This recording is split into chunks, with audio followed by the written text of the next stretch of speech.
Because, you know, once you get tattoos and you go bald and all that kind of thing and get old, then you suddenly stop being able to understand things that you read about. Please subscribe. So you're not the person you pretend to be on screen. What a novel concept. Next thing you'll be telling me Mr. T was a TV character and not a real mercenary. Well, I don't know if I go that far. Mr. T, you know. He pities the fool. He does pity the fool. I pity the fool that believes in a flat earth. Make a video of the comments and pity the fools. That's the thing, see. People do ask me why I never, you know, like Simon Dan makes an angry comments video or a mean comments video. I forget what Dan calls them. I don't get that many mean or... I think we were talking about this a little bit last week when we called, say, you know, I think because my approach is so different to everyone else. Yeah, I think a lot of... Yeah, we were. I would imagine they struggle. Thank you, Andy.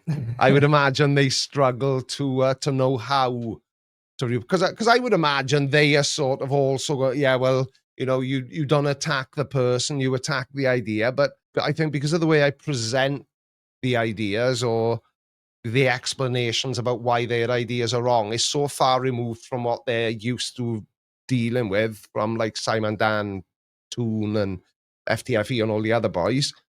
I think they don't know, they don't know how to handle me, if that makes any sense. It didn't make much sense to me and I said it. Me says, are you feeling left out? I'll start leaving mean comments. I do get mean comments, but they're never really things I could make a video about. Like 9 times out of 10, to clean up the meanest type of comment I get, it's basically looking like I do. I can't possibly know what I'm talking about. Because, you know, once you get tattoos and you go bald and all that kind of thing and get old, then you suddenly stop being able to understand things that you read about. I think that's how it works anyway. The Mojek says, I don't care what they say, your videos are spot on. I've always said as well that my channel is a bit Marmite. You know, some people will really like it, some people will hate it, and I'm fine with that. You know, if I wanted to make friends, I wouldn't have created a channel where my sole purpose is to tell people that they're wrong about a particular thing. You know, I would have, I don't know, started a cookery channel or I don't know, but not a conspiracy theorist / theory debunking channel. See, now, the rabbit. That's actually a great example. Yeah, and that brings me back to what I distracted myself from saying earlier about my appearance. That's kind of where mean comments are on my channel. You're bald and you wear glasses, as if I've never seen myself in a mirror or watched one of my own videos. I thought it was starting to take me a long time to wash my face. Maybe I should have seen that as a clue. But that's what I mean. That's the sort of mean comment I get. You're old, you're bald, sometimes 4 eyes if they're feeling particularly grown up, because all adults call other adults who wear glasses 4 eyes. Baldy, because again, I hadn't noticed I didn't have any hair. And, you know, just that sort of, like somebody said earlier on about the Witsit stream, and it felt like it was just something that went on in the schoolyard. Well, and I've said it in videos, that's what a lot of flat earthers are like.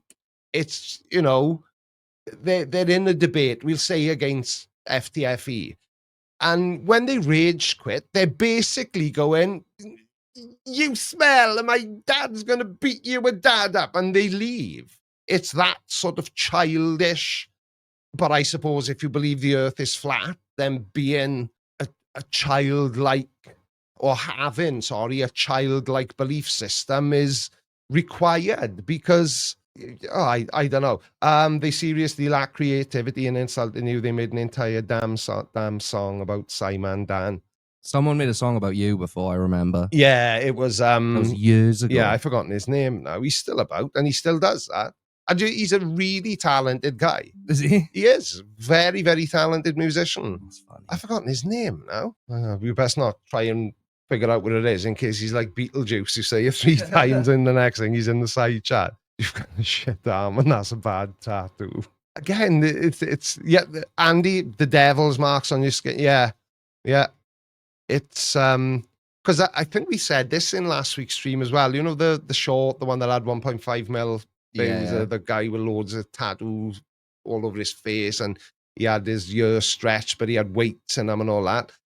And it's like people were commenting on that, and again, people who've been here for a long time and they were saying things like, "Huh, look at his face. How can you? I got face tattoos."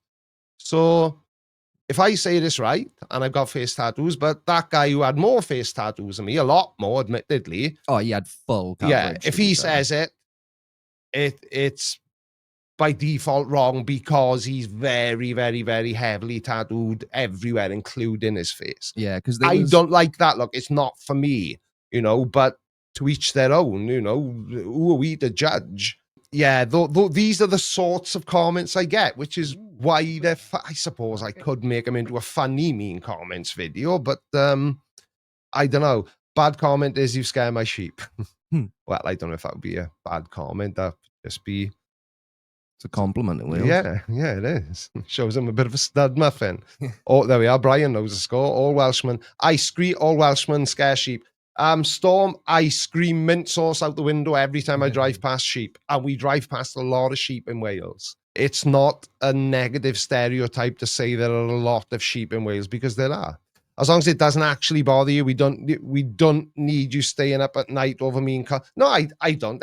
Honestly, the day I start caring about mean comments is the day that I should no longer be on YouTube, because unfortunately it just is part of it, and I don't mind. As soon as you put yourself out there, Exactly. and especially in this day and age, there's a comment section right underneath every video.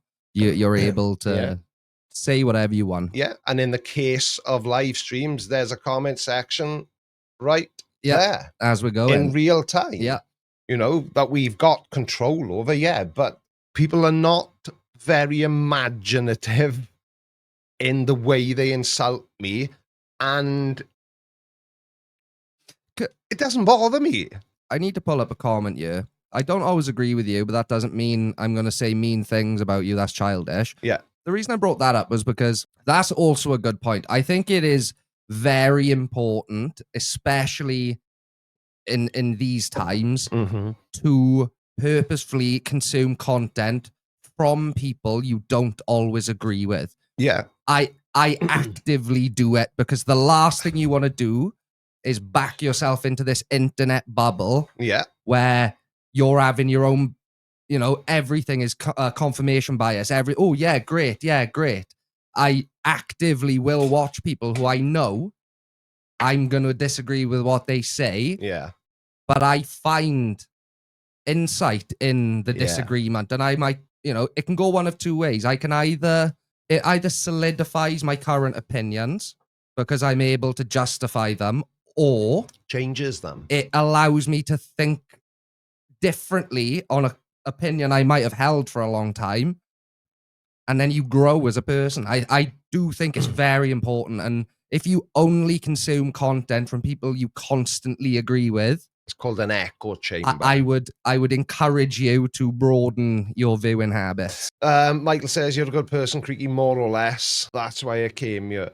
The thing is, when I say I don't care what anybody thinks about me, I mean that. I don't care if you don't like my glasses, or you think I'm an idiot because I've got face tattoos, or you don't like my beard, or whatever.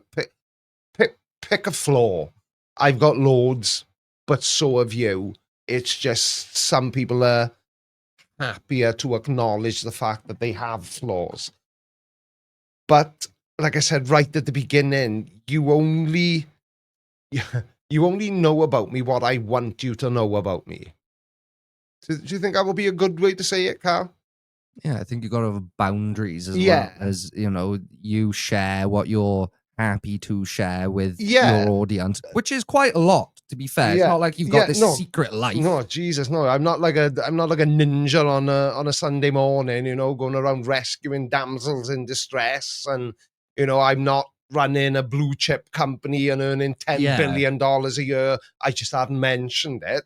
What you see is it's me, but it's not me as well at the same time.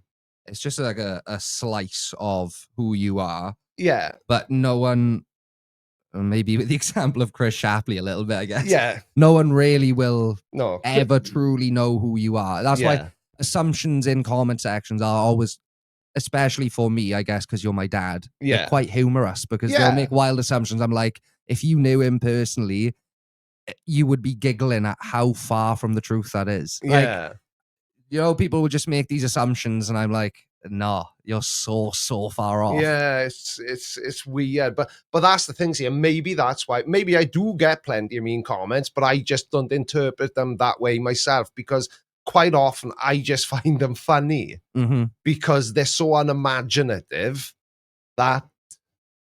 My favorite comment I ever had on a video when I was uploading was someone meant it as a insult. I made a video about Machine Gun Kelly and his embarrassing antics. Yeah. And someone told me I looked like a bootleg Post Malone. And it tickled me so much that to this day, it's still my Twitter header.